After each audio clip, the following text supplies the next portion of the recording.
আরে বাজার থেকে কিনা দিছে সাদা কেরাসিন, তোমার চাচা তো ভাই আব্দুল হাসিম, বাজার তাইকা কিনা দিছে সাদা কেরাসিন, আমি মেজবাতিটা সঙ্গে রাখি, আমি মেজবাতিটা সঙ্গে রাখি, নারতে দেই না কাউকে, আগুন লাগাইয়া দিমু আমার শাড়িতে,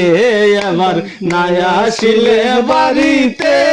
আগুন লাগাইয়া দিমু আমার শাড়িতে। আমি তোমার নামে নালিশ করমু, তোমার নামে নালিশ করমু, যাইয়া পুলিশ ফাঁড়িতে, আগুন লাগাইয়া দিমু আমার শাড়িতে, এবার নাই আসিলে বাড়িতে, আগুন লাগাইয়া দিমু আমার শাড়িতে।